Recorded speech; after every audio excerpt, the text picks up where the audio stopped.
a very special video working with the energy of the crystal skulls to send out a powerful healing energy to the whole planet. It'll either happen on November 22nd, or if you're like in Australia or New Zealand or Asia, then it will be on November 23rd. Jose Federico Munez is the first indigenous teacher, I would call him. We'll have to ask him if he's also considered to be an elder. With the knowledge and information he has, I would call him an elder, but we'll ask him that, who is supporting this, and we are very grateful for his help, and he is going to be helping us eventually within the next month or so to get out invitations to other elders and indigenous people to join us. Crystal Skull Explorers is not the organizer of this event. We are co-sponsor. Crystal Skull World Day is organized by the Crystal Skull Hearts Council. There is a website, which I will give out a couple of times during the broadcast today, which is crystalskullworldday.com. So if you have any connection with Crystal Skulls or would like to participate in what we hope will be thousands and thousands of people joining us on Crystal Skull World Day, that is the website to go to get more information. Another thing that I'd like to quickly announce is that we, as the Crystal Skull Explorers, are trying a new experiment. And we would really appreciate from our listeners if at least you would go to our website and take a peek at this. We are using what's called crowdfunding. It is a new way how to receive contributions to support all kinds of projects instead of depending upon banks or investors. An average person can help and participate. So what we have done is we are in the process of writing 2 new novels, 2 amazing stories. Again, eventually our guest is going to be an advisor to us, so anything that has to do in our stories linked to the Mayans or the Mayan prophecy, it's going to be 100% accurate. These 2 stories, we're trying to use crowdfunding in order to get support. Any person who becomes a contributor, we have all different kind of gifts called perks that you can receive in exchange for your help, but indirectly, and this is the most important concept to understand, we collectively, not just those of us who are involved in writing these powerful stories that deal with world mysteries and the paranormal and some of the most amazing information you've ever heard of, to put into the novels, we can create these stories together as a family of people.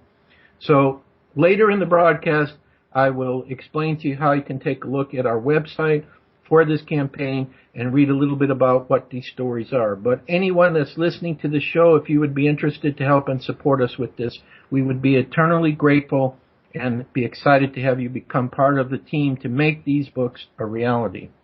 The last thing I want to just quickly announce, because we will not be on the radio till after this day happens, is on the 13th of every month at the 13th hour, your local time, we do a world peace meditation with the Crystal Skulls. Now, our webpage, crystalskullexplorers.com, everything I'm talking about, this radio show and eventually the link to the archive of it, there'll be a link on this webpage, crystalskullexplorers.com. Information about Crystal Skull World Day, there's a link on this page also. And also about this crowdfunding campaign to do the novels is there, as well as our free newsletter, our free ebook, and all the articles and other information we have. So if you're really interested in the Crystal Skulls, then this is really a great page to go to begin with. So that's the end of my announcements. I want to again thank Revolution Radio and Mad Painter for having us on. And I want to thank all of you who are listening to us today, whether live or recorded, to support this. The information that our speaker is going to share is going to be amazing, wonderful, powerful, and profound. So now let me introduce our speaker to you. I know he's been waiting patiently. Muchas gracias, señor. So today we have Jose Federico Munez, I hope I'm pronouncing your name properly, who is a Mayan daykeeper. What a Mayan daykeeper does is he is responsible for the Mayan calendar and sharing it with people and explaining what it is. His people are a tribe of people in Guatemala. I will allow him to correctly give you their name because I'm sure I will do a terrible job of saying it. Also, Jose told me that these calendars don't really belong to the Mayans. They are just the custodians to share them with all of humanity. He is the carrier of the spoken word of Mayan history from the years in our calendar of 1444 to 1529. The area that he has been assigned by his elders in Guatemala is called the Northern Territory. So even though he is based out of Southern California, he was born in Guatemala, he is from Guatemala, but the areas that he works is from Guatemala to Alaska in the west and Montreal to the east. He is also a permanent guardian of a crystal skull, and hopefully I'm pronouncing this correctly, Kami Simi Scully, which he says is the 33rd crystal skull or the manifestation skull. This, did I pronounce the skull right, Jose? You're doing a great job. Okay, thank you. All right. This skull was found in the state of the Amazonas in Brazil, in a creek by a village, and the skull went to some Japanese tourist in 1981, but eventually he was gifted it in 1992. Now, Jose, I have to tell you, I've had several conversations with Jose, and I would agree he is one of the most dedicated individuals that I've ever met for world peace. I mean, it's like everything he does, everything he thinks is about world peace, and he's been dedicated since 2008. He's working with a lot of groups, and he's also involved in a special conference in Korea, which we'll be asking him about. And as Jose always says in all of the messages that he shares, I'm of service to everyone, and I have to tell you I agree with him. Now, eventually we will give out for Jose. He has a page on Facebook where you can communicate with him, and we'll give that Facebook page out before we finish. Jose is going to be with us for the full 2 hours. Lastly, I want to share the message that he said about Crystal Skull World Day, because it'll give you an idea of who this special individual is that we have. Jose says, I believe, and in my heart, I know that this event, Crystal Skull World Day, will help to speed up the process of our common goal for world peace and dignity to all. Also, I believe by sharing my knowledge and connections regarding the crystal skulls and the sacred calendars which the Mayans preserve, this will benefit all the Crystal Skull family. It is a mandate I have received from the elders that this knowledge, which I have been given and trained for since early childhood, that I must share it with all of humanity, with unconditional love to all my galactic brothers and sisters. Jose Federico, I want to welcome you to Unfolding of the Crystal Skulls and Otherworld Mysteries. Thank you for agreeing to be our guest today. Thank you very much for the invitation. You're very welcome. Okay, so one of the key things that Jose Federico told me before we started our broadcast today is it was really important for him to talk about what is a Mayan daykeeper.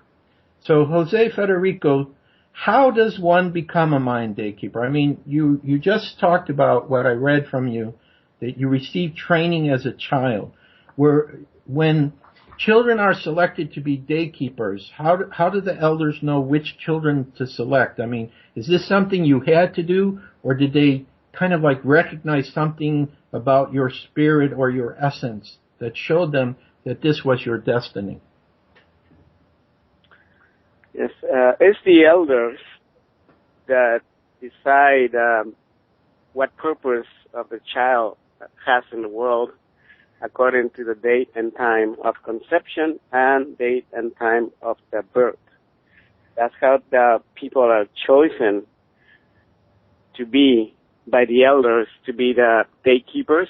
And there's many different daykeepers, so we all are born with the destiny, and the elders guide us to fulfill that destiny. But there's also, besides the being born at the right time at the right place, there's also daykeepers who come from all over the world that are welcome into the teachings of the Maya, and that also is decided by the council of elders that we have throughout the Mayan territories. So can I ask you a question on what you just said? So the elders are open to welcome a daykeeper who is not born natively of the Mayans. It could be born anywhere in the world, because I'm guessing they understand that inside of each of us, our soul, our spirit, we have many lifetimes. And there are probably many of us, even those listening to this radio show, who are not Mayan, but may have been a Mayan daykeeper in a past life. That is correct. That is the job of the elders and daykeepers, that we recognize that it is a fact. We see it as a common knowledge that we do have a spirit that comes many times through this physical plane to this planet Earth. And the elders, that's how, when they see and they speak with you, you will notice that they were looking into your eyes to see your soul, to talk to your spirit, and that's how they know who you are, even though the person they're looking into might not have a really clue why they're there. The elders know that you are one of the ancient ones that just need to remember what you are, and therefore give you the training that you need to fulfill your purpose in this lifetime. Okay. Now, when someone is called a Mayan daykeeper, as we talked about briefly before we started the show, we're hearing so many people are saying, I'm a Mayan daykeeper. But I think the people in the modern world do not fully understand what really is a Mayan daykeeper. Since you have received the training and you are doing the work for the elders as a daykeeper, can you share with our listeners what exactly is a Mayan daykeeper? How is this defined? A Mayan daykeeper counts the days. That is the very basic essence of the Mayan daykeeper. Now, we have 22 different calendars that we have to keep. Keep the knowledge, keep the teachings for future generations. So we are subdivided in different categories of daykeepers. There are daykeepers who see the future. There are keepers that teach specifically certain areas of the Mayan knowledge, and there are daykeepers like me that are sent. We are the messengers. We are sent throughout the continent, throughout different continents, throughout the world, to share this very knowledge. So when you are a daykeeper, you are born, you are selected, and if there is nothing wrong with you physically, because traditionally in the ancient times you couldn't survive. If you're a child, rate of mortality was 90% before 13 years old. So when you're born in these villages, which is still a traditional, as is the one where I come from, the elders receive you. They are actually waiting for you. And then they decide, they detect you, there is nothing wrong physically, then they pass you on to the other elders at different locations throughout Guatemala to start receiving the training as soon as you can open your eyes. That's how it starts. Okay. How many different, I guess you could call them teachers perhaps, or daykeepers, did you have to have when you were young before you were ready to start as an official Mayan daykeeper? Yes, we have what we call houses of knowledge, where in the Western world you can call it universities.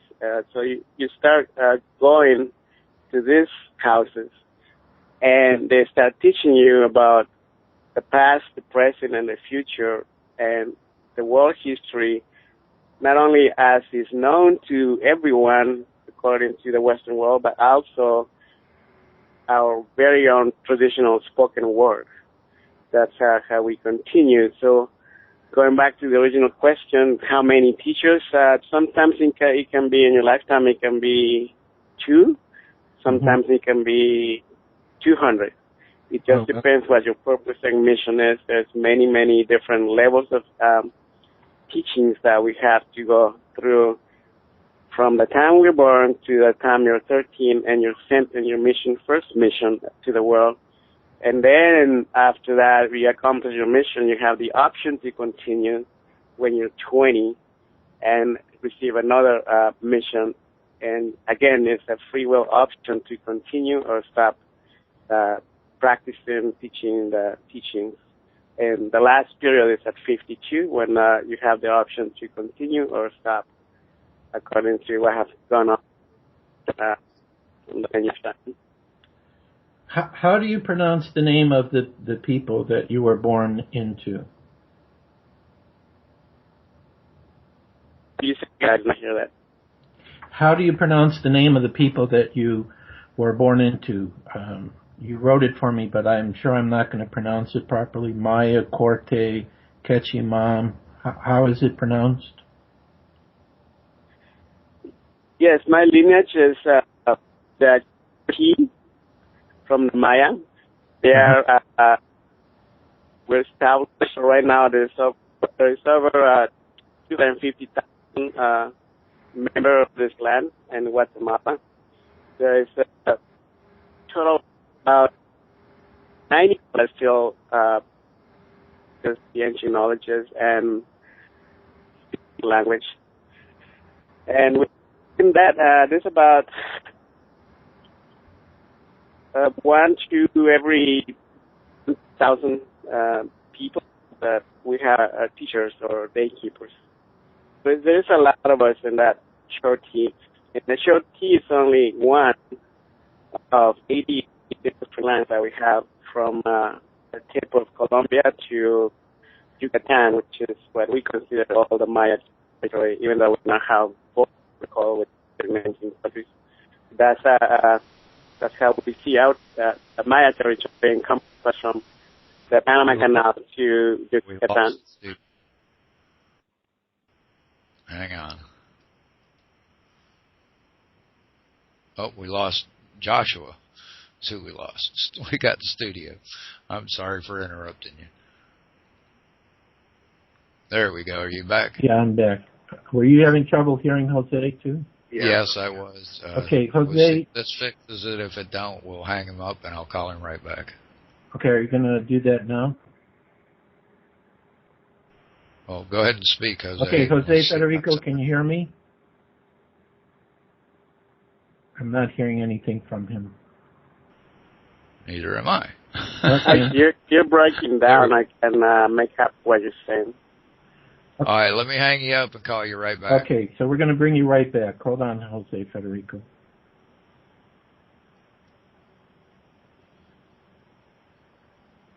Okay, hold on there, everyone. He's calling him again. Should have Jose back online here shortly. There we go.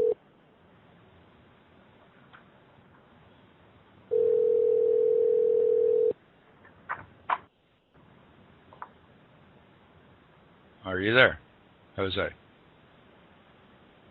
Jose? He answered. Yeah. There you go. Okay. All right. I don't think the people were able to hear your last answer. So could you share again? I think you were talking about how many different parts of the Mayan tribes there are and the different Mayan day keepers. We couldn't hear you clearly. Could you give us that answer again? I'm saying there's a lot of different lands among us, and the territories, how we see land territory, starting at the Panama Canal and ending a little bit north of the Yucatan Peninsula. Okay, so the Mayan people are living through the Yucatan into Central America then, for the most part.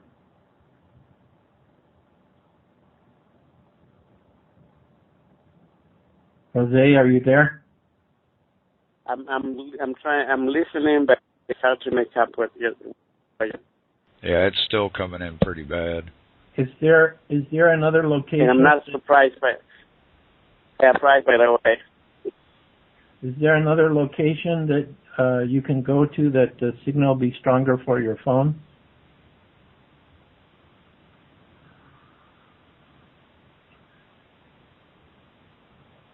I'm listening. Yeah, we're having trouble having a good signal. Is there another location that you can be that it disconnect? Yeah, we just lost him altogether. Okay. He's in a bad cell area, apparently.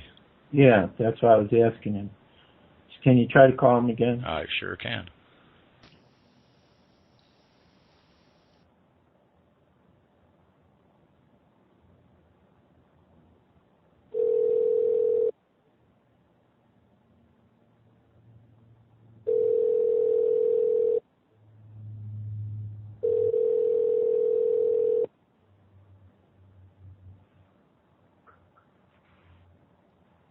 Let's try this again. Yeah. We were asking you if there was another location you could stand in that the signal might be stronger. I'm inside my home. The signal is always strong here. I have 100% battery on my phone. Okay. So what we're trying to do is have you repeat the last answer that you gave about all the different Mayan people that exist between, I guess, the Yucatan and Central America, because you were breaking up. Okay. I was saying that the Mayan territories we consider to be from the Panama Canal to the northern part of the Gulf of Mexico throughout the Yucatan. Yeah. And are the Mayans, like I know Huntsvatsmen is in the Yucatan, and your people come from Guatemala, there's differences between the different tribes of Mayan, is there not? Yes, there's a language difference. We have over 90 different languages and about 120 dialects besides the 90 languages. But the main, the three languages that we mostly use across the territories is the Nahuatl, the Quiché, and the Cachiquel. Those are the three main languages that we use. We use the Nahuatl because that is like, in the Western world, that would be like the English or the French. That's the language we always use for commerce throughout the territories, from Argentina to the northern part of Mexico. And then we have the Yucatec also. That's the ones Humbatsman practices the language, because that is the language also for the calendars that we use. We use for the Solkin, is known as the Solkin, or the Cholque, which is the ceremonial Maya calendar. Okay. All right. Let's talk a little bit more about what, besides the counting of days, what else the Mayan day keepers do. I mean, I'm assuming the Mayan day keepers completely understand the Mayan calendar and the dating system you have, which is totally different than, the modern day calendar we have, which I think is called Gregorian. What are the duties, like as a Mayan day keeper, what is the key services or information that you're sharing with other people, which is very important for them to understand based upon the time that we live in and the transformation that's happening to our planet? Yes, everything has the appropriate time to be revealed, and we, as in many other ancient manuscripts or scriptures, there are processes that have been fulfilling the last 50 years, that where everybody's calendar or counting of the days come down to a point where everything was moving, where they all met, which was on December 2012. So, as I mentioned before, we have kept the count of 22 calendars. Most people are familiar with the HAV, that's or the agriculture calendar. Those are solar calendars that they're composed of 365 days, just like the Gregorian calendar is. And then we have the 13-moon calendar, which is also known as the Venusian calendar, that follows Venus. And each daykeeper, we all have to be familiar with all 22 calendars. Mm-hmm. But we always give you according to appointed time of birth. Then they gave us one or two or three specific calendars that we have to learn and seal it in our hearts, minds, and souls, so we know it from top to bottom, and we can speak of it and teach it at any time, in any point. In my case, I know two calendars. One of them has been shared with the world already, is the Shulki or Tzolkin. This is the ceremonial calendar where it's 260-day cycle, and we have a specific targeted ceremonial to give thanks to on each day, according to of the energies. And this is that 13 times 20 that we use that give us the 260-day ceremonial calendar, and that is my, as we call it, my specialty, or what I know I have sealed in my heart, mind, and soul. Now, there is this other calendar that I'm scheduled to share with the world, which by Creator's will, we have been blessed with the encounters of the last few months to release this information to the world, timed with Crystal Skull World Day. We'll let the world know about the Crystal Skull calendar, which up till now, very few, if any, have spoken about, and that will be shared with the world. These two calendars, as I said before in private conversations, we are only the messengers. We are just the ones that kept the knowledge hidden in caves and mountains in Middle Earth to come out at the right time, at the right place, which is now. These are tools that belong to humanity. Anyone can use them to live in harmony within their hearts, within their family, within their village, within this planet and the entire universe.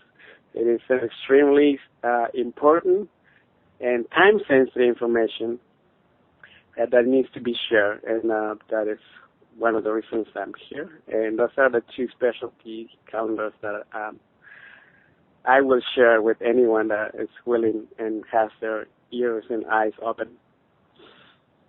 Okay, let me ask you about the Crystal Skull calendar that you mentioned. Is there a certain time when this calendar is to be released? And are you able to say anything about it at this point, since undoubtedly we will have many people listening to our conversation, to our radio interview here, who are connected to the Crystal Skulls? Yes, of course, there is an appointed time to release it, and that time is now. We are in the transitional period of the period of illumination. As we know, we just crossed over a 26,000 cycle calendar a couple of years back. So we are in a transitional period to get into this other 400-year cycle first, and then on to that next periods of time. But this calendar, it is specifically used for transformation. Therefore, the Crystal Skulls, they all have their individual powers for healings, healers, manifestors, seers, and so on. But this specific calendar of Kames or Crystal Skulls are for transformation, which will help the world tap into the Crystal Skull grid, which we might talk about a little bit later. Yeah. Okay. But I guess what I'm trying to ask Jose Federico is this idea of a Crystal Skull calendar. This is something that has been held with the Mayans for a long time. Where did the calendar originate from? How was it decided that this was one of the 22 calendars that the Mayans would share with the world? Yes, let's go back, if you can bear with me and step out of our conventional thinking and what we know of history today. And we go back 66,200 years That's the amount of time these elders and keepers have kept this knowledge. That's when these calendars were first developed in a part of the world that at that time, well, now it's called, by the Westerners, was called Atlantis. Now, we always call it Tulansiu. That is the name for our Mayan-speaking fellows. That's what we call the island where we came from. So that's when it was originated. Not just that, but many other calendars. And it took thousands upon thousands of years to develop. But it was at that time when we first started using it, 66,200 years ago. Mm-hmm. Okay, you said that there was a certain way you pronounced Atlantis in Mayan. Can you say that again, please? Yes, it's Tulansiu. Tulansiu? Yeah, Tulansiu. That would be TULANT_VIU.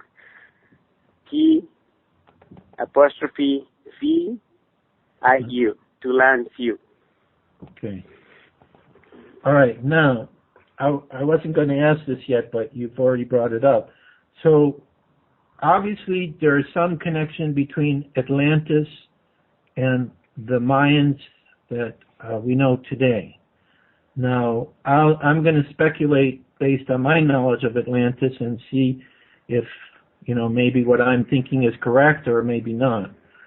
One of the things that I remember is when the continent of Atlantis sank, the way that the continents are now was not the same when Atlantis existed, because when it sank, of course, there was the flood.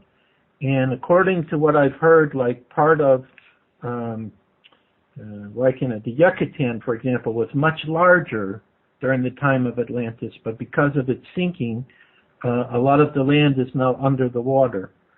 So the speculation that I'm making is that the areas where the Mayans live were colonies of Atlantis, when Atlantis was, a very strong continent, and probably during the time when they were very spiritual, living in a spiritual way.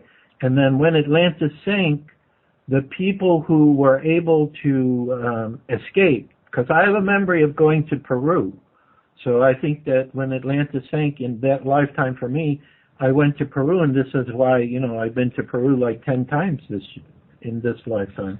But there were different places on the earth where the Atlanteans went. And so is it based on your history, what you understand, that the Mayan people, as we know it, were influenced by these Atlanteans who left when Atlantis sank, which was supposed to be about 12,000 years ago, and this is how you receive these calendars, as either being colonies or connected to Atlantis, or from the people who escaped that went to their colonies, in the Yucatan and in Central America as we know it now? Yes. Again, what I have is the spoken word of the elders. Mm-hmm. I tell it as they told me, as they were told by the elders. So a lot of these things, there's no physical evidence of what we're speaking about. And when there is found, most conventional thinkers, they just dismiss it because it's hard to step out of the conventional thinking and even imagine that there was these people with high intelligence using technologies and such in ancient times. Mm-hmm. When Tulansiu sank, there was not the first time. Right. Throughout hundreds and thousands of years, there's always three things that have in common that the humans and others that have lived on this planet have had in common. There's three periods that we go through. First, we betray our own kind. We start destroying Mother Earth. That's the period of destruction, which, by the way, we're going through right now. Just have to look out the window and look. That's the period we're going through now. And then there's also the period of salvation after the destruction. Mm-hmm. That's what happened in Atlantis. That's what happened before Atlantis, and that's what will happen again soon. Well, going back to Atlantis, when it sank, after the elders had their council, they selected the people to go to different places, which later become Egypt, the Indo Valley, or known as India now, Greece, the Mediterranean, in Ireland, and of course Mesoamerica. Mm-hmm. That's how we split at that time from the destruction in Atlantis. And the one thing that is undeniable that everyone can agree, even if they have no interest of knowledge of what we're talking about, is we all around the world know the agricultural calendar. We all know the equinoxes and all the seasons of the agricultural calendar. And that is because that is in our DNA, it's in our memory. We have practices for hundreds of thousands of years. That is the only physical evidence that anyone can see, and is undeniable, that we all came from there. Mm-hmm. Okay, so what you're saying is that the crystal skull calendar that is being presented now originated during the time of Atlantis, which then presupposes the Atlanteans were very familiar with crystal skulls, because we do have legends that talk about like a set of 13 skulls that may have been part of Atlantis, which were scattered all over the world. Of course, I know the Mayans talk about 52 skulls, which could be 4 sets of 13. So there seems to be some connection between Atlantis and the Mayans and the crystal skulls, of which this sacred knowledge and information is now coming back, which could be part of the reason why so many people are drawn to have their own crystal skull now. It's part of their DNA. It's part of their memory from other lifetimes where the crystal skulls were an important part of their lives, and is now returning again as an important or sacred tool. I know some of the minds I've met have called crystal skulls sacred tools to help humanity to create world peace again. So would you say the Mayan understanding about the crystal skulls in Atlantis and all of this is coming back now because the time that we're in, and that it's time to start to honor the crystal skulls again and work with them? Absolutely. We are, again, as we were saying, there's a 400 period of illumination, we call it, where the gates of knowledge are open to everyone. We're all remembering, we're all gathering in small circles or bigger circles around the world to remember all of this. And we are acknowledging each other that we are honoring these ancient tools where we go back. Now that we have been 66,000 years ago, we can go back even further, where the skulls came from, where, according to our elders, they came from a point in the universe named Tacht, and Nacht. This is the point in the universe where our thoughts come from, where everything is in the ethereal form, and then it becomes reality. That is when our very first ancestors came from.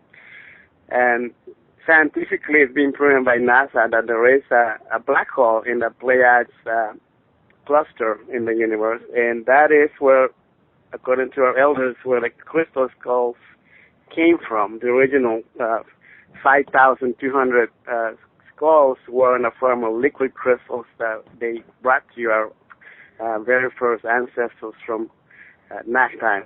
That's the point where space and time as united as one. Okay, this point you again gave a term in Mayan which was not clear, where everything originates. I'm guessing it's this black hole in the Pleiades. Could you say that the name of that point again? Yes, it's we call it Nacht, which is N-A-J-T, and that is the point where our realities first come from. Everything is in the ethereal realm, and that's why we first put our intentions and bring it into a physical reality. That is also the point where we go back to where we really came from. That is just the portal that we came through, our ancestors came through. Okay, I'm going to ask you a crazy question related to this last point, and then I'm going to ask you one more question about how the Mayans see the crystal skulls before we take our first break. One of the things that I have been studying right now, which I don't know why I'm doing this, but I'm compelled, is to understand the origins of humanity from the spiritual dimensions. So as you were describing this point next, if I'm pronouncing it correctly, it seems to me that it was a point where Spirit decided we want to create physical reality, and they mentally projected through that point in space, the essence of themselves to create the realities, the galaxies, the world, the people, the animals, the plants, everything. It was a creation from a higher intelligence which wanted to experience physical reality.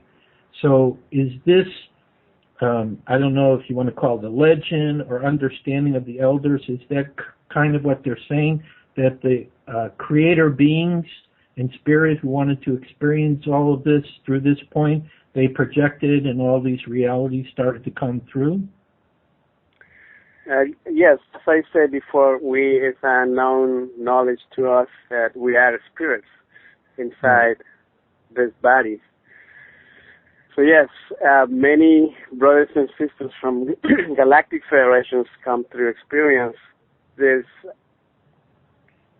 I'm gonna call it it because there's not a word for it. They come to experience it here and that stuff. You can only experience them while in the physical. Such a thing as unconditional love that can only be experienced in the physical, in the entire universe, in this planet. Okay. All right. Before our break, let's focus on how do the Mayans see the crystal skulls? Or actually, there was a Mayan priest I met from Guatemala who said, we don't call them crystal skulls, we call them crystal heads. So, yes. Right. So how do the Mayans see the crystal head? In other words, a lot of people are asking questions like, what's the purpose of the crystal skulls? Where did they come from? Why are they important, etc.? Everybody has their own opinion based on their experiences with the crystal skulls. Why they think all of a sudden there's an attention to this, or why modern carvers are deciding to make them. But from the Mayan perspective, since your ancestors have had crystal skulls for a very long time, and as a matter of fact, I know that some of the groups in Guatemala are protecting crystal skulls, which they will not even discuss because of what the Spanish did when they came to the Americas and how the modern people treat crystal skulls, buying and selling them. Like I met some priests of Don Alejandro in the United States, and that was one of their main messages. The crystal skulls are sacred. They should not be buying and selling of them. So how do the Mayans see the crystal skulls? We have about 5 or 6 minutes, Jose, and then we can come back to it after our break. Yes, we as the Maya, and I'm speaking here for that short T tribe, which is I come from, we see it as the tools that humanity needs to create harmony and peace. That's how we see it. Now, we understand that many are drawn to it. It's like suddenly it's dark and someone switched the light on and everybody is focusing on that direction. That's what the crystal skulls are like right now. And this was prophesied. This is the time of sharing the knowledge so we can live in harmony and hopefully avoid some of the mass destruction that is scheduled to happen pretty soon. Do the Mayans see the crystal skulls like a form of a computer, a vessel that is storing sacred knowledge and information? Yes, a lot of the skulls that are in the world right now, they are made out of peroxide. I think of that right name. Silicon peroxide. Okay. That's the material that it's made of. It looks very, very similar to quartz crystal, which is what you see in the pictures of Kamisimi. That's what she's made of, silicon peroxide. It is the same material that we all are using in this very moment right now in this conversation as inside our telephones. One size, a tenth of a hair can store 16 gigabytes, let's say. I'm just using that as an example. Mm-hmm. So these skulls have information from many, many, many different times and places. As I said before, they were liquid crystal before, and because of gravity and other elements, they became solid. Having said that, it is as it was in a computer that has been off for millennia and suddenly is on. Now these are actively moving, creating, co-creating, healing, and many other jobs that these crystal skulls have. And by doing that, since they are not in a solid state, they're also calling out all these stones, little stones from under the rivers, the oceans, and the mountains to be part of them. Stones Mm-hmm. are alive. Stones are fully alive and sharing with us all this knowledge. We just need to come to in terms to accept this as a fact. So the receiving of the knowledge that is contained within the skulls, what is the process that I'm assuming a Mayan elder or daykeeper would use to receive that information? Is it telepathic, or is there a ceremony you perform? Many different venues to do that, but it is mainly through the way of when you see it in a spiritual world as visions, dreams, and what we lately been calling synchronized events. When you're aware that you are aware, that's when this information starts streaming, flowing freely to your pineal gland and sending it throughout your nervous systems to every direction. Okay, so have you personally, with the crystal skull that you are the guardian of, do you have a communication with it? Is there knowledge, information? Let me see, I forgot how to pronounce the name. Kame Simi Scully. Is your skull speaking with you and assisting you in your spiritual work as Mayan daykeeper and the service that you're offering as instructed by your elders? Yes, ultimately, we're really both the stones or the heads or crystal skulls, however you might want to call them, and us as the body and even as the spirit. We're only instruments of communication to the spiritual world. We are the link. Some of us are closer to the spiritual world than others. Some of us can jump into the real world or reality or to the spiritual world and back and forth in between to extract information and share it. Mm-hmm. So yes, communication with Kamasini was established according to the elders before I was born, when I was at the time of conception of my... Okay, so you believe the crystal skull, I believe there's living consciousnesses inside of the crystal skulls, or that work through the crystal skulls. The living consciousness already knew that in 1992 you would become the guardian, just like has happened for me with our skulls. My first skull, Portal de Luz, a medium, said this skull already knew before it was even made into a skull that it would be coming to you eventually. So it was divinely orchestrated, let's say. Okay, Jose, I need to pause here because we have a break coming up. I want to explain to the listeners, if they have questions for you or for myself, how we're going to do this in the second half of our show before the break comes up.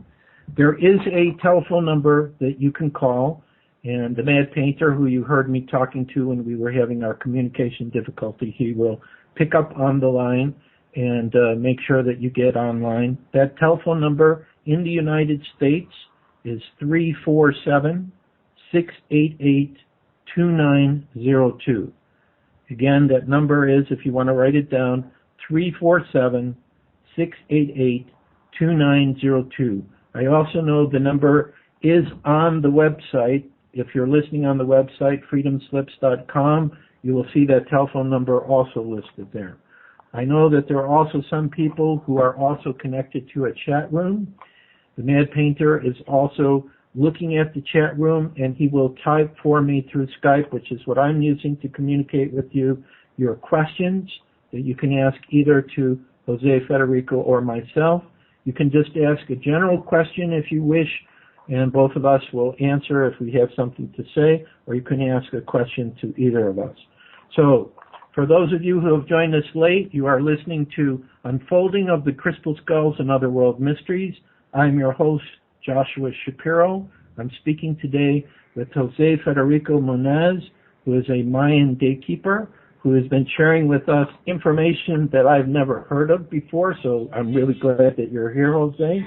But it is the real information that comes from the Mayans, which many of us have not had a chance to go. So we're going to go to a break here right now for a few minutes, and then we'll be back with Jose Federico. So thank you all for listening. Hope you're enjoying the show, and we have more goodies for you in our second hour.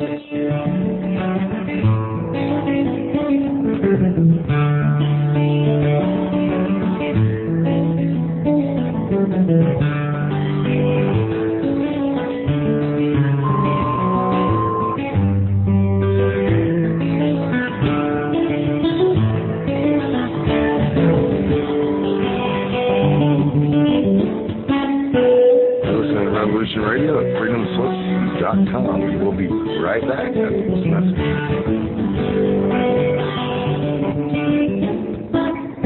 There is no denying the world is awakening. We see it in the global uprisings and demonstrations of the people around the planet and the new way of thinking and living that is arising naturally within each one of us and our communities. I have been a major player in this global shift and movement for over 20 years and have helped tens of thousands of people around the world change their lives and find their voice in order to help create the paradigm change we so desperately need. Join me here at Revolution Radio on the Just Bernard Show every Tuesday at noon Eastern Time for 2 hours of powerful interviews and discussions with some of the most influential visionaries of consciousness, alternative media, and suppressed knowledge. We promise to reveal the real matrix and empower your human experience.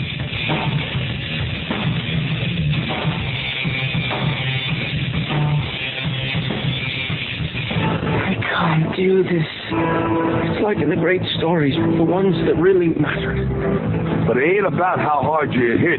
It's about how hard you can get hit and keep moving forward. How much you can take and keep moving forward. When you take that deal, you gotta lay it hard on the line.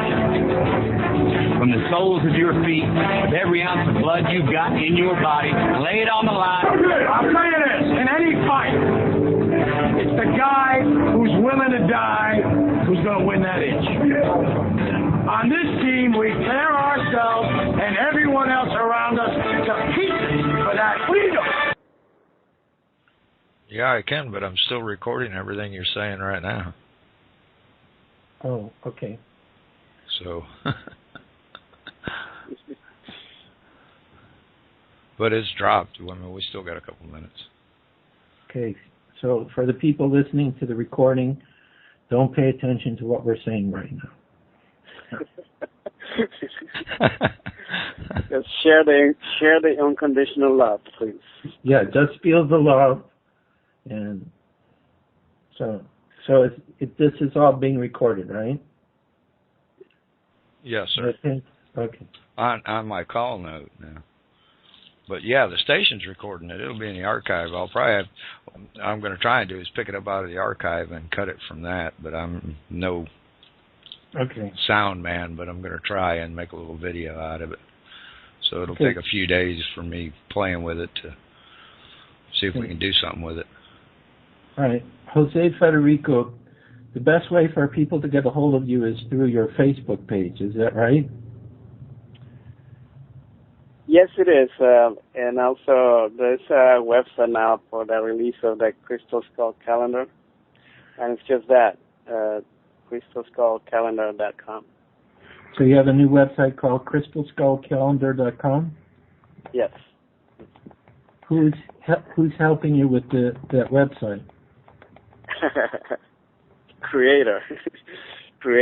The great Ahau is conducting that. Okay, so you're trying it yourself, in other words. Yes, sir.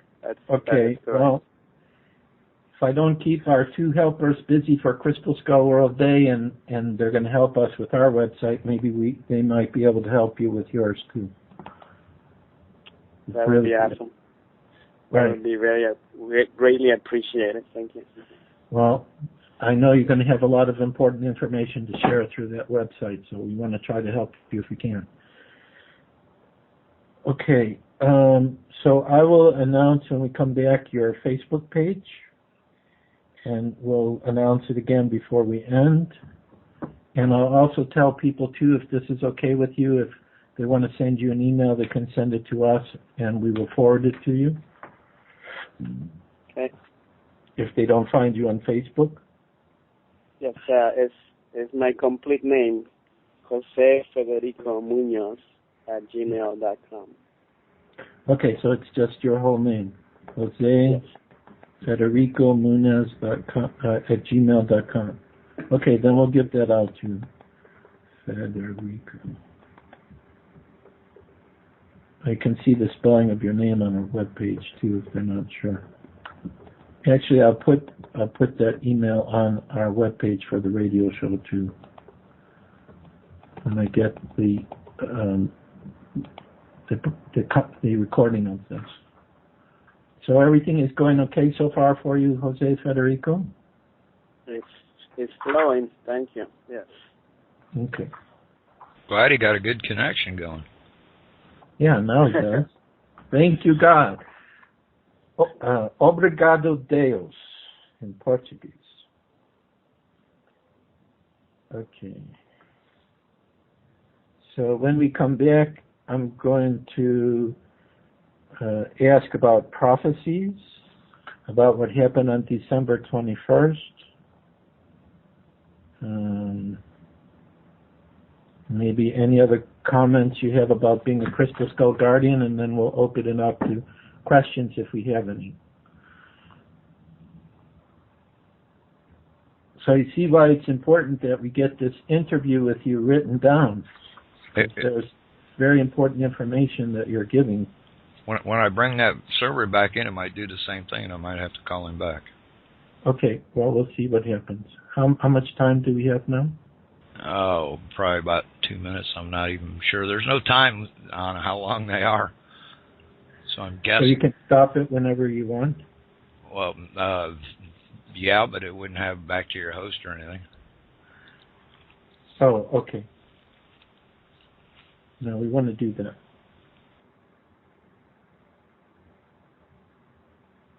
So you just tell us when. Now, I'm guessing you got about a minute and a half, but that's a pretty big guess. Yeah. So the conference in Korea is going well, Jose Federico? Yes, this gathering of thousands is going to take place in Seoul, South Korea.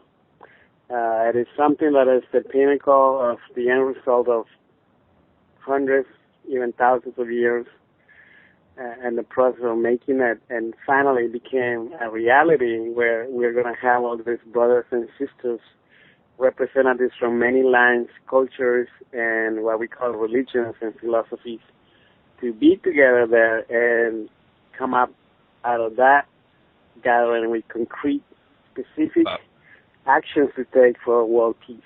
About 20 seconds. Okay, we'll talk about it live. I'll ask you about that, too.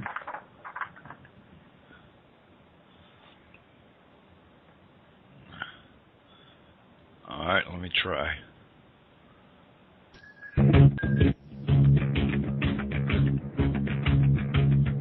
Revolution Radio.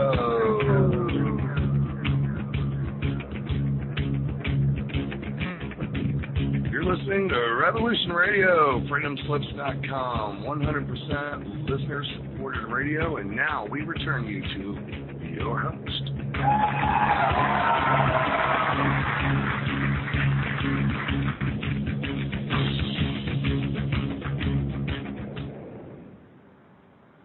Hello, everyone, again. This is your host, Joshua Shapiro, for Unfolding of the Crystal Skulls and Other World Mysteries, as we move into our second hour with our special guest, Jose Federico Menez, who is a Mayan daykeeper.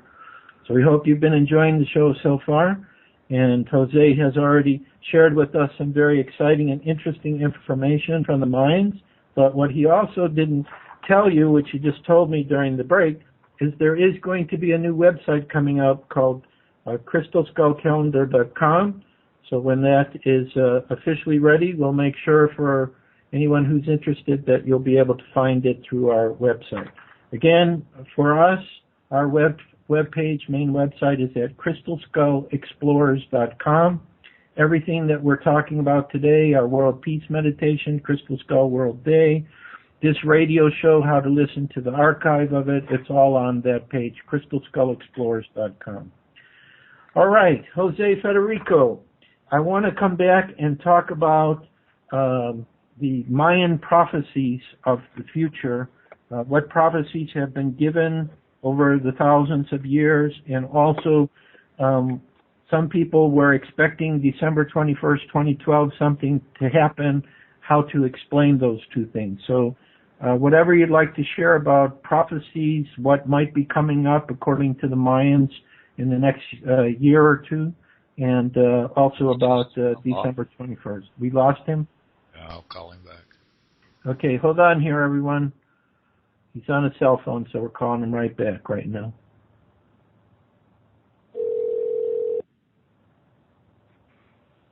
I'm here. I'm back. Okay, very good. Did you hear the question about prophecy in December 21st? Yes. Okay, so whatever comments you'd like to make or what you think might be coming up in the future, what the Mayans believe. Yes, that was one of the biggest prophecies that has been fulfilled. As we know, a prophecy is not really a prophecy until it's been fulfilled. Mm-hmm. And that, in fact, has come to pass. The world has ended.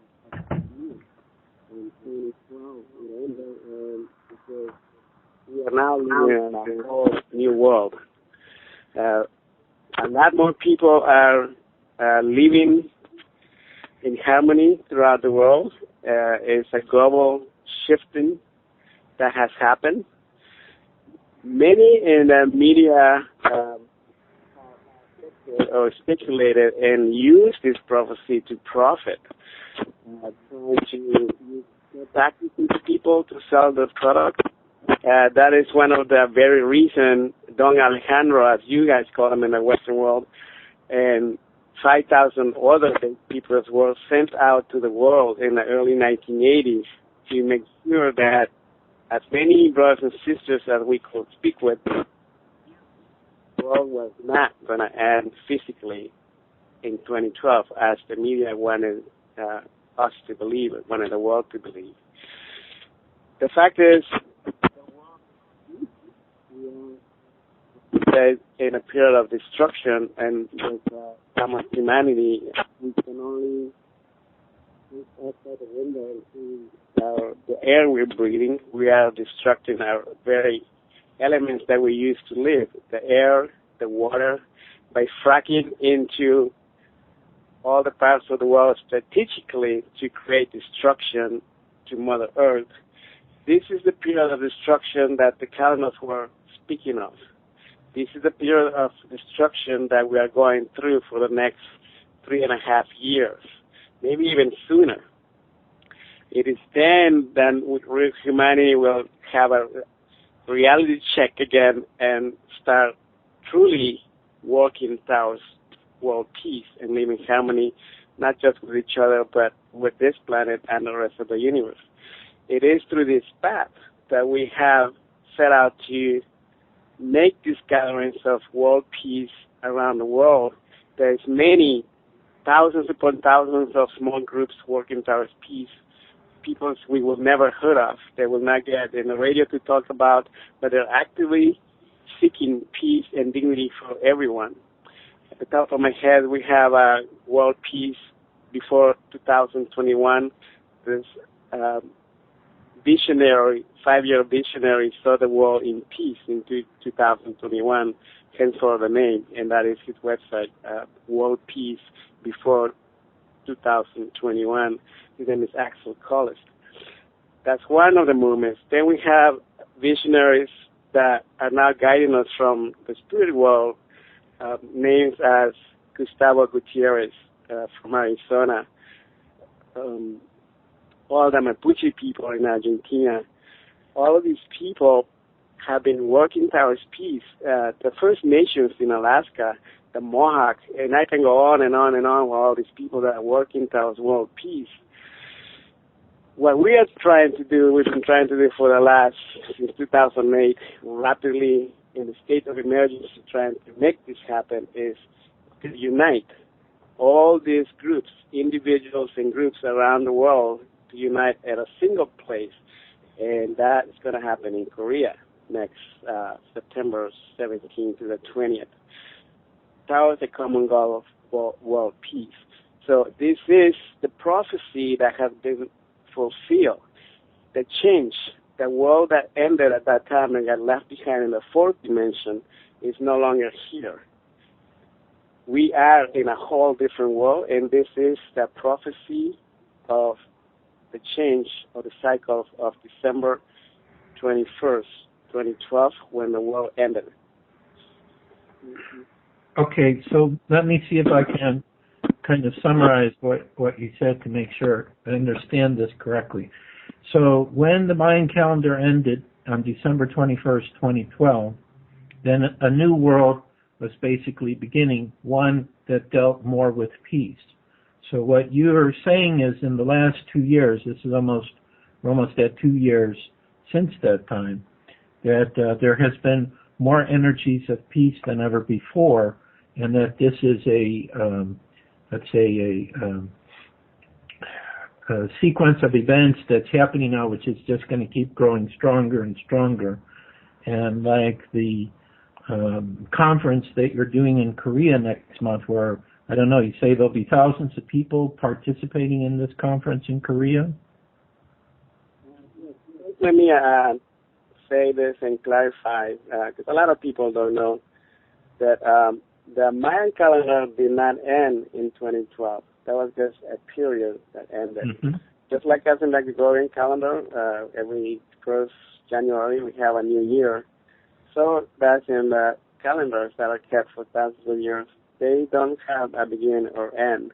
They just keep going.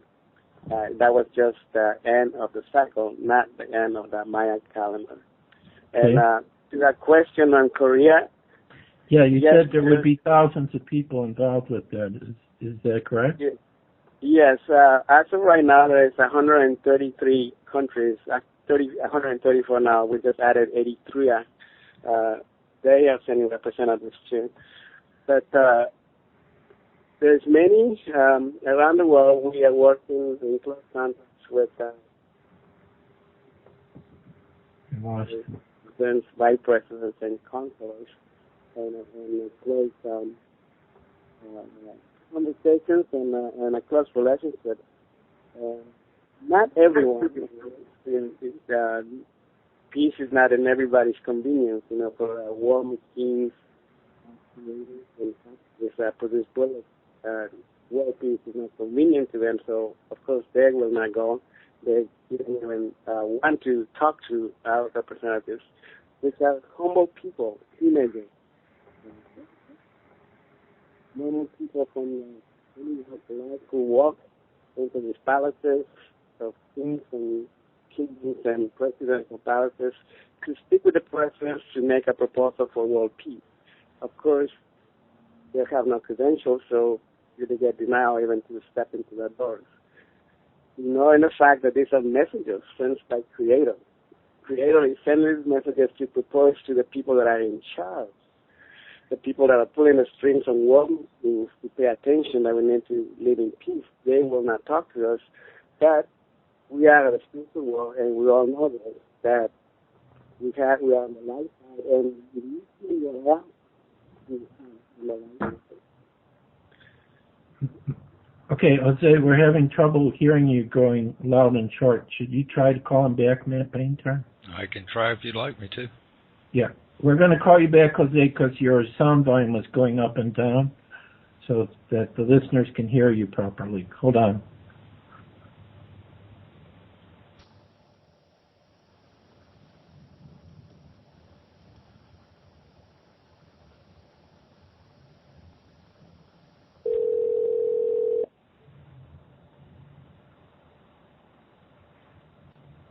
I'm back. Okay, we couldn't hear what you were saying about the Korean conference. The last thing that I heard was 134 countries are going to be represented. Does this mean that there'll actually be people from all of those countries that will physically be present, or are people linking in with you from all over the world? No. What this means is there's leaders of governments and populations that will be there to confer with each other and come up with concrete plans of actions to achieve world peace. And I have to say this, everything was going well until we started speaking about war and war machines, and I am not surprised, I have to say that we cannot hear each other when we start speaking of this. Yeah. So is there going to be a way for people to find out what happens at this conference? Will there be like a website, or is there a newsletter, or how will it be reported?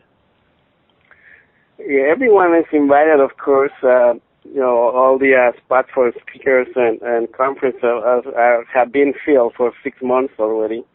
There will be representatives from 130 countries. Every philosophy and religion we know in the world will be there with the representatives to commit at least their part of their population in the world to peace.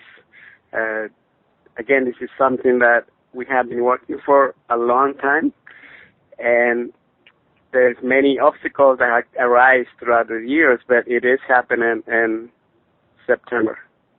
Okay. But will there be a website people can go to see what's happening, or learn about it, or find out what happens after the conference is over? Yes, there will be contact online and many different websites. Again, this is a union of many different movements, so I am sure they will put online their own point of view how the conference went and what it was about. But the main movement, or the core of organizers, is 40,000 teenagers, college students from all these 130 countries that have been working very, very hard, 18 to 20 hours a day for this to happen. And they actually don't have a website. They just do it out of love, and they just do it for the service of humanity. Okay. Well, what we'll promise to our listeners is, of course, we will be in touch with Jose Federico. So if there is information about this, then we will make sure that it gets posted through our website. Now, we haven't given out yet how people can contact Jose Federico, so there are two ways that you can do so. One is through Facebook. So if you go to facebook.com/Federico_Munez73, that will get his Facebook page. Or he also has an email at josefedericomunez@gmail.com. If you need the correct spelling of his name, you can just go to our page that we have on this radio show, and you'll see his name. So either facebook.com/Federico.Munez.73 or josefedericomunez@gmail.com. And of course, again, our website is crystalskullexplorers.com. All right, Jose, let me ask you, have we received any questions yet, Mad Painter, from people in the chat room or any phone calls? No, sir. Okay. They probably just want me to keep asking you questions. You asked some good questions. Well, these are things I would like to know, so I figure other people would like to know. And you don't always have a chance to speak to a true Mayan day keeper all the time. Okay, let me focus on what it's like for you as a Crystal Skull Guardian. Most of the indigenous elders or shamans or they keepers I meet, they don't really have crystal skulls. I think you and Hunspat's men have been the only two that I've met who really have a strong affinity for it. But as a crystal skull guardian, what is it like for you? How does having this crystal skull impact your life to do your spiritual work and to do your work for the people in Guatemala, Jose Federico? It has impacted in a lot of different ways. It is basically you have to leave everything behind to fulfill this type of work. As you can imagine, traveling and speaking in many nations and trying to unite different egos around the world is not an easy task. So it has impacted me deeply in my personal life, in my family, my relationship with everyday friends. You know, it's a lot of work. It's a lot of very beautiful work that must be done. So yes, it has impacted me as well as many around me and many that know me and are speaking with me. It definitely has an impact on as soon as you see her or see this crystal skull and other crystal skulls. They are changing, life-changing experience once you come around and speak with them or hold one. And if you are a guardian of them, you know that they do impact you in very big ways, in every big way. So, like, you know, do you wake up in the morning and there's your crystal skull and you do a meditation with it to get guidance for a day, or do you have conversation and say, you know, again, I can't remember the name of her skull. Let's see here. Kami Cindy Scully, you know, what should we do today to have some fun or be interesting? You know, how does the crystal skull help you during the day? You know, is it with you all the time, or are you only taking it when you do your ceremonies? You know, I'm just trying to, because you work with the skull in a different way, just to give to the other crystal skull guardians who might be listening how it is for you, because for each of us, you know, it's different. If people ask me how it would go, I would probably give a completely different answer from you. So during an average day, you know, what kind of interaction do you have with your crystal skull? Well, I've been blessed with the knowledge of the calendar, so every day is a ceremonial day. It's a different ceremony for 260 days. That's the cycle that the ceremonial calendar lasts. So that's what we do. We give thanks, and we're grateful for the energy or force of nature that happens on that day. And the crystal skulls can take on different personalities. You know, they can be your child. They really need to be taken care of.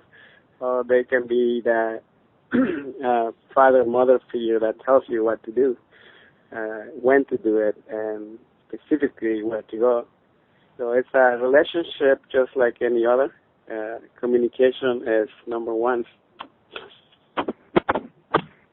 Okay, now, before when we were talking about prophecy, I think I heard you talk about something to do with 2021.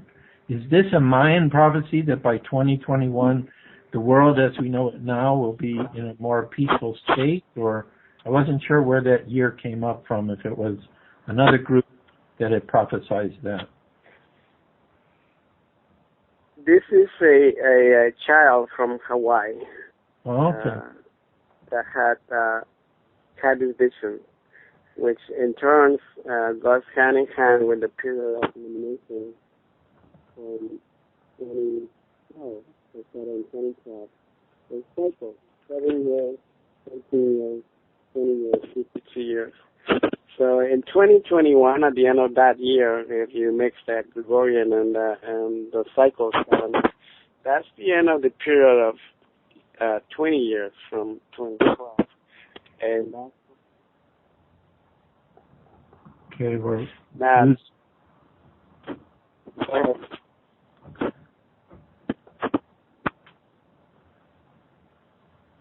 I think we He's have back to to call you messing back up. because we lost you again.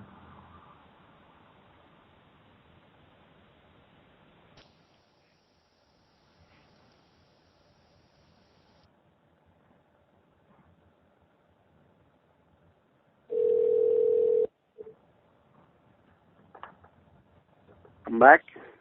Yeah, you're back. So this child in Hawaii is the one who gave 2021, but what did he say about it? That's what we couldn't hear. Yes, his vision is that at this time the world will be peaceful. Just in a simple sentence for that. But it ties in with the period ending the period of 20 years, what we will call the birthing period of the next 400 years of illumination, of living in peace and harmony. Now, I see and I understand that 2021 is just around the corner, and if we are going through the period of destruction and the period of rebirth and pain, there must going to be something that's happening between now and then for us to live in peace. There's going to be lessons to be learned for humanity, and we finally will come to agree, we'll come to terms that we must live in peace to keep this humanity going. It all ties in with what we're doing in Korea. As I said before, we are now in a state of emergency that this must be done. Mm-hmm. There is no time for us to be debating whether we do it or not. Actions need to be taken now. What kind of actions, that's what's going to be decided by elders and many others in Korea, and then bring them back to return to their own territories and give the message of unconditional love and action that we must take to survive. Yeah. So were you saying that because the Mayan calendar likes the interval of 20 years, the Mayan calendar would say 2032, 20 years after 2012, would be a time frame where this time of peace could be, or not? We see it in 2021, 2022, but again, this is unprecedented. No one has ever really attempted this type of gathering before. So we'll see. We have to just wait and see. What we have as a known fact is we are in the birthing period, the period of destruction. A while back, I started to talk about fracking and how that is destructing the world, literally destructing in the name of profit.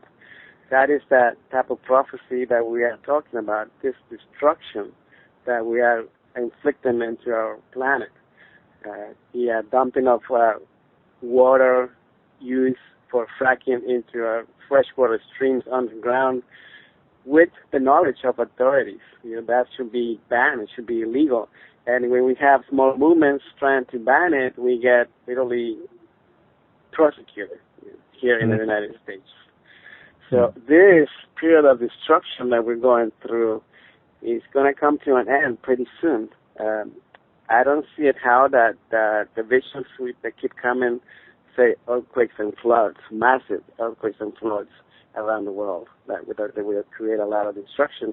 And therefore, after that, what we call the period of salvation is when the survivors flee to the mountains and live in peace. That's what we're looking at in the next 432, as you put it. Okay. Has any Mayan prophecy for the current period of time ever discussed that either, let's call them the star brothers and sisters, the inner earth brothers and sisters, or beings from other dimensions that would somehow step forward to assist humanity, that could be the catalytic moment that brings peace? Yes, we are in fact in very close contact and relationship with what humans, Westerners call the Galactic Federation. We have streaming information back and forth and counseling back and forth between other galaxies and us, yes. Okay, because my sensing is, especially in this year, but I can only speak as one individual, that whenever I'm doing whatever is my work with the crystal skulls or my spiritual work or these books, new books that we're writing, that all the time there is, how can I call them? My spiritual family, which is not in this dimension, is around. And I've never felt them being so close before as they have been in this year. So this is the reason why I was asking you, because this is kind of the impression that I get on a feeling level, that we're coming into this period of time where our brothers and sisters on these other levels, because there is no space and time in spirit, they're right next to us, they're watching everything that's going on, they love us, and they're going to do something. And it's going to be done in a way that every person can see it. It won't be like a UFO where you see it in the sky and some people see it like this is what happens in, I think in South America, people who are spiritual, they see the UFO clear as day, and other people who are not so awake, let's say, not to judge them, it's like nothing is going on. But, I just get this feeling, so that's why I'm asking my question. I think that all the indigenous people, all the elders, the shamans, they would be receiving a similar message, that this extension of our spiritual family is really close to us, and they care about us, and they're aware of all these changes that are going on the different levels. And almost too, for me, it's like when I walk outside, there's two worlds out there. There's one world where it's just the mundane world, and then there's another world where it's really alive and, it's connection to spirit, and, you're feeling energized, but you're not totally connected with the mundane world. So I don't know if that's because we're moving towards fifth dimensional consciousness here has been discussed also, with fourth dimension in the middle. You have had an opportunity through your work and the messages and the knowledge that you're sharing on behalf of your elders to meet with, as I understand it, a number of other elders from other tribes and other cultures and things. And I'm curious, as you're talking with these other indigenous elders and shamans, if the vision of peace and the connection to spirit, if what the Mayans understand, it's the same as all the other indigenous elders and tribes that you're meeting, that when you talk to these other people, it's like you have the same words, the same understanding. Is that what you're finding right now? Yes, well, we do. I must acknowledge this group that I am part of. They have been delivering messages of peace and unity for a long time, and we do it in the ancient way, where we literally run from Alaska to Guatemala, 6-7 months, and from Ushuaia, Argentina to Guatemala. And these messengers that we sent out throughout the continent and now throughout the world, they bring these messages that you don't see on the news. These are the messages from elder to elder.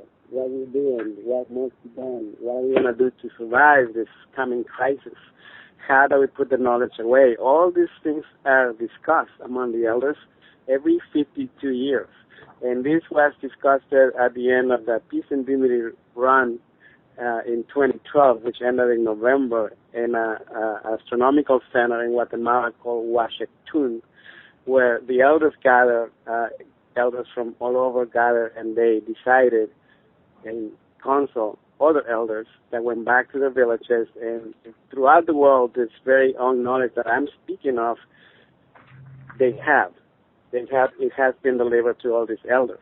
Now, whether they share it with the others in their villages, that's up to their discretion. We are all autonomous, and we respect each other's authority in their own territories without interfering what they do with the knowledge given.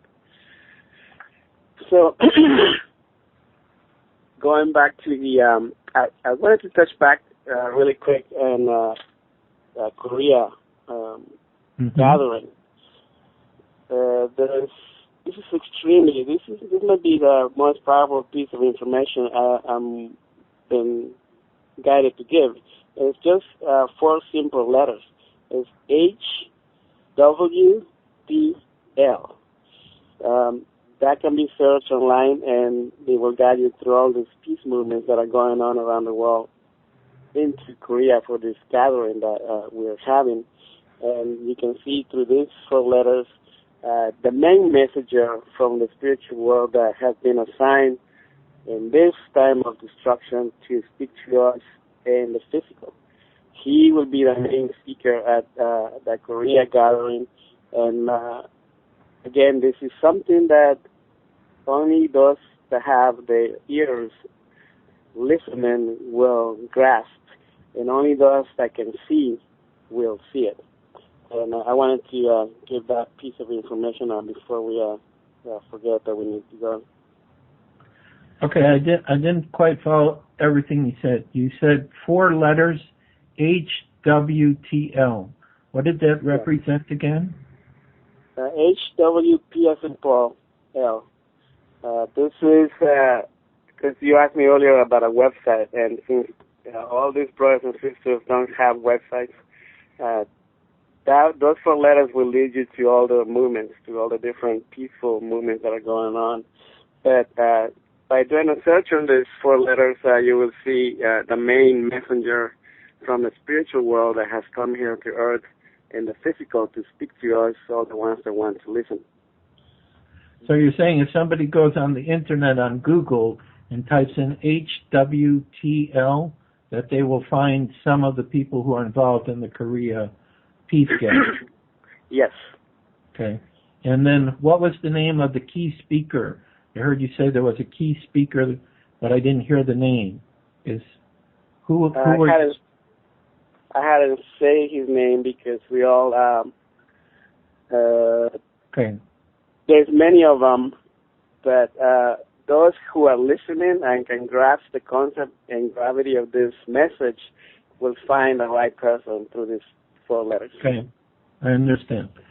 Okay, very good. Is there anything else that we haven't discussed so far that you would like to talk about, Jose Federico, whether it has to do with crystal skulls, the peace gathering in Korea, Crystal Skull World Day, the Mayans being a Mayan day keeper, something else that you think is important for our listeners to know about today before our radio show comes to an end? I wanted to share that the main mandate in this new period of illumination is one. In ancient times and throughout human history, again, there has been a period of betrayal when we betray our own kind and the very rivers and plants that feed us. And after that becomes destruction, the period of destruction which we are currently right now. And then the period of salvation. We are about to enter the middle of the period of destruction, and after that there will be the salvation. But throughout this period of illumination for the next 400 years, let's allow our female sisters, the female women nation, to lead us and deliver us into peace. That is a mandate from the elders. And the one mandate for that to happen is we need to give them and each other what we call unconditional love. It is an awesome feeling to experience and to give. That would be really if there was one thing I would like everyone to listen to, that would be it. We need to practice unconditional love with each other. My experience of unconditional love has happened certain times when seeing certain crystal skulls. I don't know if this is the same for you, Jose Federico, especially the Mitchell Hedges crystal skull. I remember one visit where my heart chakra was really totally open, and and I can, anytime I think about it, I can feel the energy there in my heart immediately. So I think the crystal skulls have something to do with that. He actually, Bill Holman, the guardian of that skull, calls that the skull of love now. So I would say that working with the crystal skulls is one way to help humanity to remember how to reconnect with unconditional love, with the heart chakra, with the essence of who we are. Now, as far as communications the Mayans have with different spirits, I mean, a lot of people right now, as the vibration of our earth, I believe, is getting higher and higher, are having spiritual experiences, their own personal experience, whether it's a relative that passed away, or it could be a spirit guide. The spirit guide may not necessarily have had an earth lifetime. It might be an extraterrestrial spirit guide. One of the guides that's standing behind me helping me with the radio says, don't forget about us that live in the hollow earth. So there's many different beings that exist on these levels. So I'm kind of curious, is there a specific group of spirits or, you know, coming from a certain place which the Mayans have contact?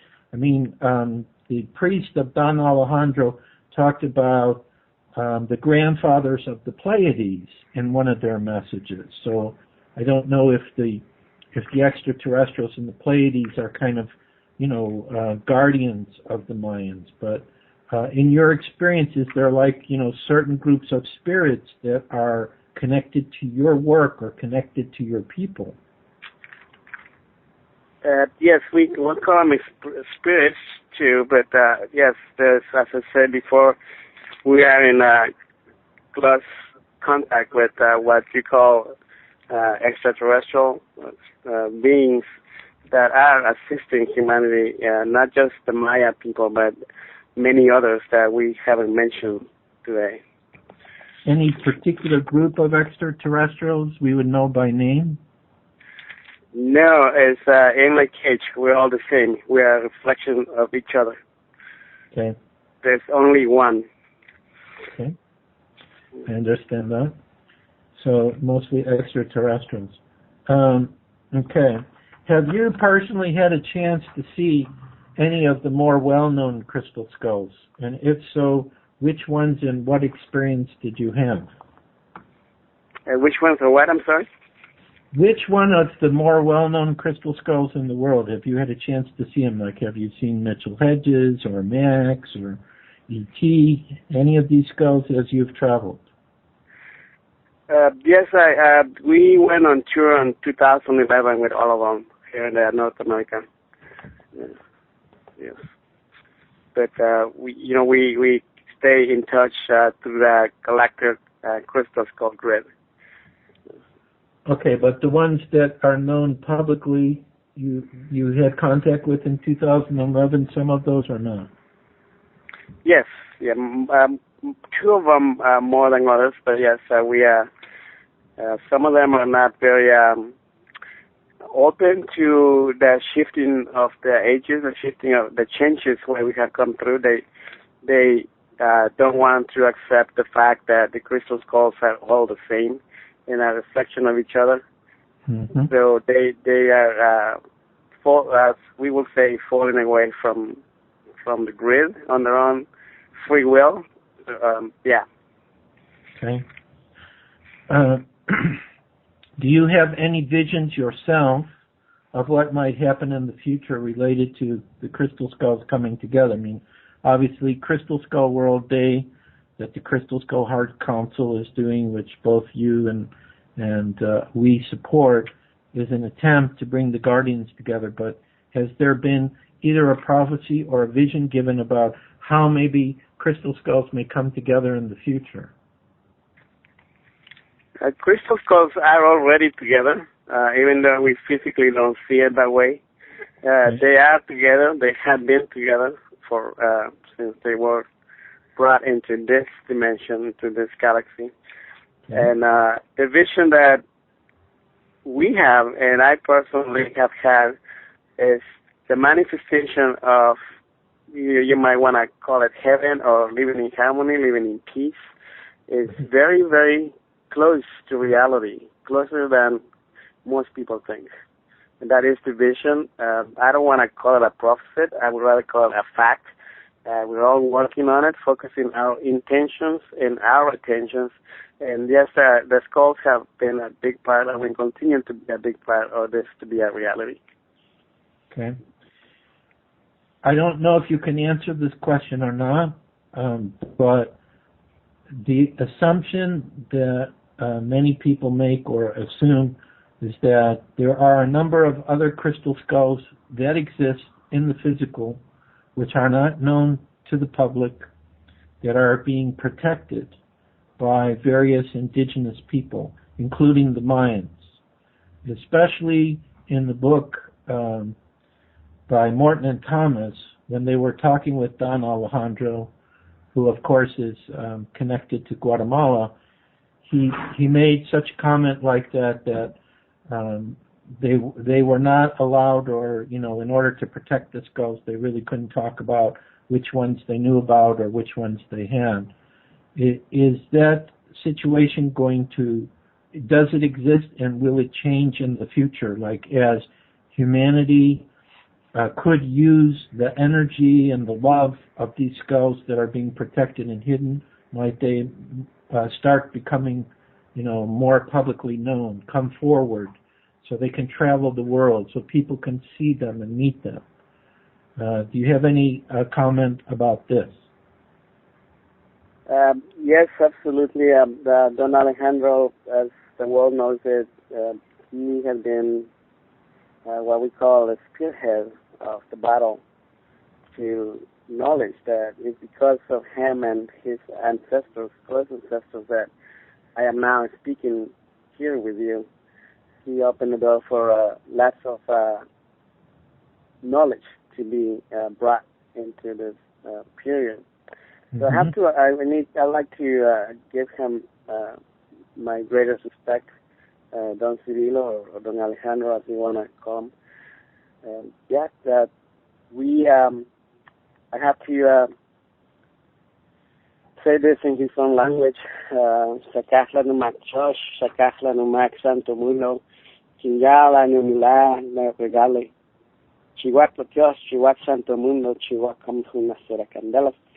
Mitak Hobal, Toyakan Chosh, Kavla Tosh, Chilikal Kih, Chikahiva Kih, Chuhukuka, Chuhukuka Hulo, Sahalek, Katanakir, Nupatan. So, because of him, we are here now, and we share all of his teachings.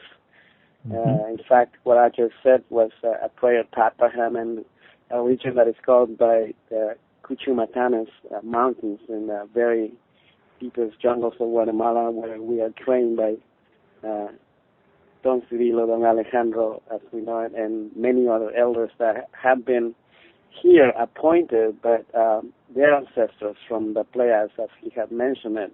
And he speaks in a lot of, in what we call the Aramaic of the languages. When he speaks, you have to pay close attention to every verse and decipher every verse.